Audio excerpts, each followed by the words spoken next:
اللہ نے یہ دنیا بنائی، یہ تم بھی مانتے ہو، اور اللہ نے اگر یہ دنیا بنائی ہے تو اس اللہ کی دنیا میں اس اللہ کی مرضی کے خلاف غیر مسلم آئے کہاں سے؟ اگر غیر مسلم ہے تو اس کا مطلب تمہارے اللہ میں کوئی اوقات نہیں ہے۔ اگر تمہارے اللہ میں اوقات ہے تو سیدھے سیدھے مسلمان بنا کے پیدا کرے نا۔ تمہارے اللہ میں اتنی اوقات نہیں ہے کوئی مسلمان بنا کے پیدا کر سکے۔ پہلے تم ہندو پیدا ہوتے ہو، بعد میں تمہاری مسلمانی ہوتی ہے، بعد میں تمہاری سنت ہوتی ہے، بعد میں تمہارا ختنہ ہوتا ہے، تب تم کلمہ پڑھتے ہو، تب تم اسلامک ہوتے ہو۔ اس کے پہلے تم کہاں ہو؟ سچائی کو سویکار کرو۔ سچائی کو سویکار کرنے کی ہمت ہونی چاہیے، اتنا گٹس ہونا چاہیے، اتنی اوقات ہونی چاہیے، اتنا آتم وشواس آپ کو صرف ہندوؤں میں، بھارتی پرمپراؤں میں، ویدک پرمپراؤں میں ہی ملتا ہے، انیتھا کہیں اور نہیں ملے گا۔ جب پیدا انسان ہوتا ہے اسی وقت کیوں نہیں ختنے کے ساتھ پیدا ہوتا ہے؟ اچھا سوال ہے۔ اور ختنہ کرنا کیا ضروری ہے؟ یہ سوال پہلے پوچھا گیا تھا۔ اللہ سبحانہ و تعالیٰ اگر چاہتا تھا تو اس کے لیے آسان تھا کہ جب بچہ پیدا ہوتا ہے لڑکا تو اس کا پریپیوز ختنے کے ساتھ پیدا ہو سکتا تھا، کہ بچہ پیدا ہونے کے پہلے یہ this prepuce acts as a protection. So medically جب بچہ پیدا ہوتا ہے this prepuce acts as a protection, تو میڈیکلی اچھا ہے، پوائنٹ نمبر 1۔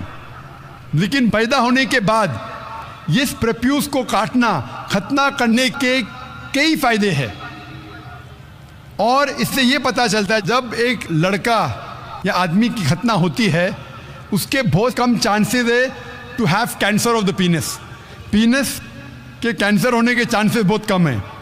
آج کی سائنس یہ کہتی ہے کہ اگر ختنہ نہیں ہوگا تو کئی بیماریاں پینس کی ہو سکتی ہے، they can be inflammation of the penis, کئی بیماریاں ہو سکتی۔ اور آج سائنس یہ بھی کہتی ہے کہ جس انسان کی بچپن میں ختنہ ہوتی ہے اس کو ایڈز کے چانسز کم ہیں۔ لیکن اللہ سبحانہ و تعالیٰ نے کیوں انسان کو جب پیدا ہوا لڑکا تو ختنے کے ساتھ کیوں نے پیدا کیا؟ پوائنٹ نمبر 1 میں نے کہا کہ میڈیکلی اٹ پروٹیکٹس، جو پروڈکشن نہیں رہے گا، اور دوسرا یہ اللہ کے رسول کی سنت ہے، ان نے کہا کہ لڑکے کی ختنہ ہونا چاہیے۔ اللہ تعالیٰ دیکھنا چاہتا ہے کہ آپ اس کے پیغام پہ عمل کرتے ہیں کیا نہیں، اس کے پیغام پہ عمل کرتے ہیں کیا نہیں۔ مثال کے طور پہ کئی چیز اللہ نے بنائی، زہر، آپ پوچھیں گے کہ زہر پینا حرام ہے تو اللہ نے زہر کیوں بنائی؟ اللہ تعالیٰ نے کہا ہے کہ آتم ہتیا کرنا حرام ہے۔ اللہ دیکھنا چاہتا ہے کہ آپ اس کی تعلیمات پہ عمل کرتے ہیں کہ نہیں، اس کے احکامات پہ عمل کرتے ہیں کہ نہیں۔ تو یہ بھی آپ کے لیے ٹیسٹ ہے۔ میرا سوال ہے کہ نان مسلم جب اسلام قبول کرتا ہے تو پھر اسے ختنہ کرنا ضروری ہے؟ بھائی کا سوال ہے کہ جب نان مسلم اسلام قبول کرتا ہے تو ختنہ کرنا ضروری ہے کیا فرض ہے؟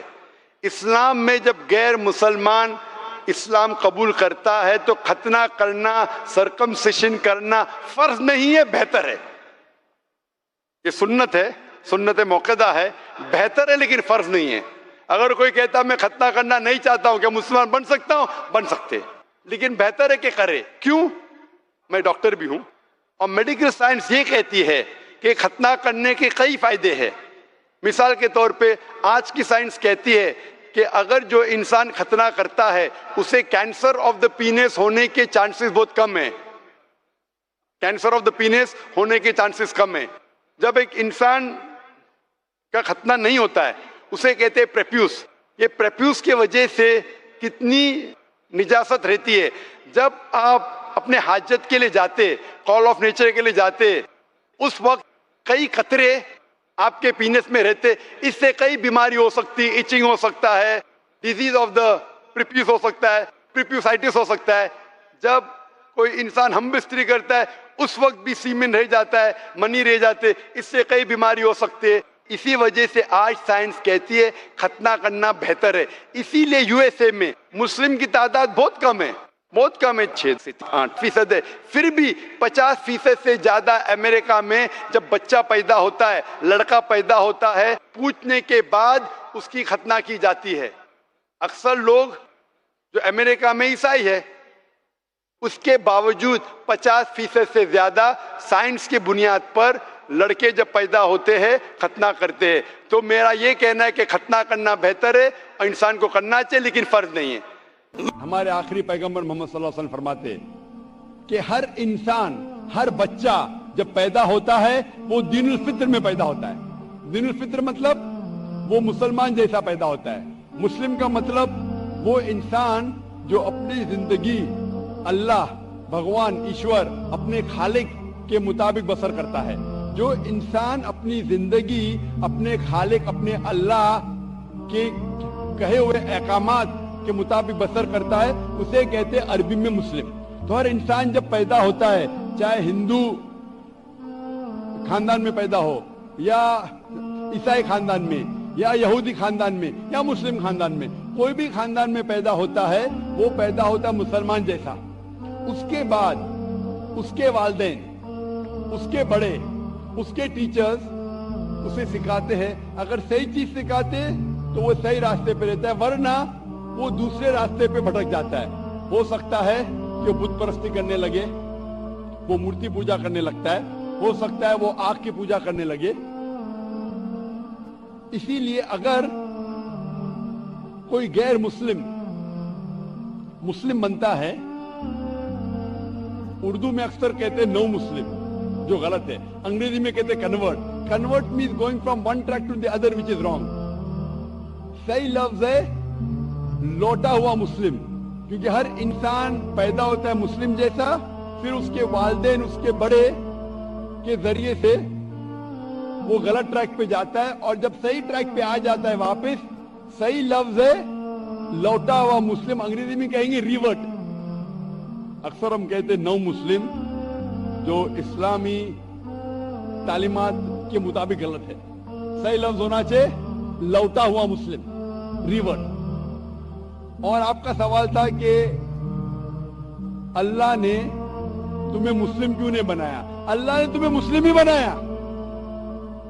ہو سکتا ہے کہ بچپن میں آپ کے بڑے، آپ کے والدین، آپ کے ٹیچر آپ کو صحیح راستہ نہیں دکھا سکے اور آپ غلط راستے پہ گئے، لیکن اس کے باوجود آپ اللہ کو دوشی نہیں ٹھہرا سکتے۔ آپ یہ پوچھ سکتے کہ اللہ نے کیوں مجھے ہندو خاندان میں پیدا کیا؟ اگر مسلم خاندان میں پیدا کیا ہوتا، ہو سکتا ہے کہ میں مسلمان ہوتا۔ اللہ تعالیٰ فرماتے ہیں قرآن مجید میں، سورہ فرقان میں، سورہ نمبر 25، کہ اللہ اگر چاہے تو سارے انسانوں کو مسلمان بنا سکتا ہے، لیکن پھر ٹیسٹ کیا ہے؟ اگر ٹیچر چاہے تو سارے اسٹوڈنٹ کو پاس کر سکتا ہے، لیکن ٹیسٹ کیا؟ ٹیسٹ وہ ہوتا ہے کہ ٹیچر صحیح تعلیم دینے کے بعد امتحان لیتا ہے، جو آدمی صحیح جواب دیتا ہے وہ پاس ہوتا ہے، جو غلط دیتا ہے فیل ہوتا ہے۔ تو اللہ تعالیٰ نے سارے انسانوں کو اپنا آخری پیغام دے چکا ہے قرآن مجید۔ اس کے بعد اگر انسان اس پہ عمل کرتے تو پاس ہوتے، عمل نہیں کرتے تو فیل ہوتے۔ یہ کہنا کہ ہر انسان جو مسلم خاندان میں پیدا ہوتا ہے جنت میں جائے گا، بالکل غلط ہے۔ صرف مسلمان خاندان میں پیدا ہونے کے بعد اور مسلم نام رکھنے سے انسان جنت میں نہیں جاتا ہے۔ جنت میں جانے کے لیے ایک اللہ میں ماننے کے علاوہ، اللہ کے رسول میں ماننے کے علاوہ ان کے احکامات پہ عمل کرنا چاہیے۔ ہر مسلم عمل تو نہیں کرتا ہے، تو ہر انسان جو مسلم خاندان میں جائے گا، جو مسلم خاندان میں پیدا ہوتا ہے، وہ جنت میں نہیں جائے گا۔ لیکن اللہ تعالیٰ یہ فرماتے ہیں کہ ہر انسان کو، سورہ فصلت میں سورہ نمبر 41 آیت نمبر 53 اللہ تعالیٰ فرماتے سنوریم آیاتنا فی الآفاق وفی انفسہم حتی یتبین انہ الحق، کہ بہت جلدی ہم آپ کو اپنی نشانیاں دکھائیں گے۔ اللہ تعالیٰ فرما رہے انسانوں سے کہ جلد ہم آپ کو ہماری نشانیاں دکھائیں گے ہورائزنز میں، تاکہ آپ پہ واضح ہو جائے کیا حق ہے، کیا اللہ ایک ہے، اللہ کے علاوہ کوئی معبود نہیں ہے۔ لیکن حق ظاہر ہونے کے بعد کہ اگر میں اسلام قبول کروں تو ہو سکتا ہے کہ میرے دوست مجھے چھوڑ دیں گے، ہو سکتا ہے کہ میرے والدین مجھے جائیداد سے دخل کر دیں گے، ہو سکتا ہے کہ مجھے میرے تجارت میں نقصان ہو۔ تو یہ سب چیزیں انسان کو بہت بار بھٹکاتی ہے اور حق قبول کرنے سے روکتی ہے۔ لیکن آخرت کے دن کے اوپر آپ یہ اللہ سے کمپلین نہیں کر سکیں گے کہ مجھے کسی نے بھی اسلام کے بارے میں نہیں کہا، اور آپ کو بھی. آپ آج اس مجلس میں آ چکے ہیں اور میں نے لاکھوں لوگ کے سامنے آپ کو واضح کیا ہے کہ خدا ایک ہے, اس کے علاوہ کوئی معبود نہیں, اور محمد صلی اللہ علیہ وسلم اس کے آخری پیغمبر ہے. اگر آج آپ اس بات کو نہیں مانیں گے تو کل آپ یہ کمپلین نہیں کر سکیں گے, آپ شکایت نہیں کر سکیں گے اللہ سے کہ مجھے پتا نہیں تھا. باقی لوگ کر سکیں گے کہ نہیں وہ بعد میں دیکھا جائے گا.